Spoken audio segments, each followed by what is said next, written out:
கண்டிஷனை ஃபாலோ பண்ணுங்கடா ஓ கண்டிஷன் கிடையாது, ப்ரோட்டோகாலை ஃபாலோ பண்ணுங்கடா நான் கேட்குறீங்களா? இவங்க எவ்வளோ பர்ஃபெக்டாக ப்ரோட்டோகால் ஃபாலோ பண்ணுவாங்க தெரியுமா? அலங்காநல்லூர் ஜல்லிக்கட்டு ஃபங்க்ஷன் இருக்குல்ல, அப்போது அந்த நிகழ்ச்சி முடிகிற வரைக்கும் அந்த ஊர் கலெக்டருக்கு ஃபுல் ஸ்டாண்டிங்லேயே இடம் கொடுத்துருந்தாங்க. அவர் நின்றுக்கிட்டே தான் இருந்தார்.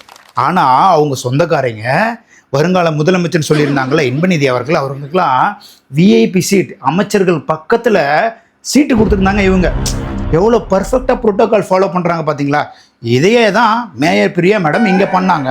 அது எல்லாரும் தப்புன்னு சொல்கிறீங்க. அவங்க விலைக்கேற்றி முடிச்சதுக்கப்புறம் கலெக்டரை கூப்பிட்டு, ரைட்டாக அந்த ஐஏஎஸ்ஸாக யாரோ நின்று இருந்திருக்காங்க, அவங்கள கூப்பிட்டு கொடுத்தாங்க. ஏன்னா ப்ரோட்டோகால் ஃபாலோ பண்ணோம்ல, அவங்க ஆட்சி வர இருக்கப்போ அப்படி, இவங்க ஆட்சி இருக்கிறப்ப இப்படி.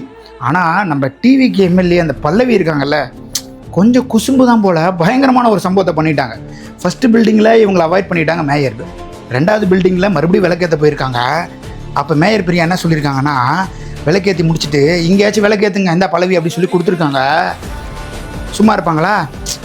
யார் அது? டிவிக்கேவோட வாரிசாச்சே, சும்மாவா? பொழந்து அங்கேயே அனுப்பி விட்டாங்க. மேயர் பிரியா பிச்சுக்கிட்டு ஓடுறாங்க. ஐயோ ப்ரோட்டோகால்னு எந்த காலும் கிடையாது.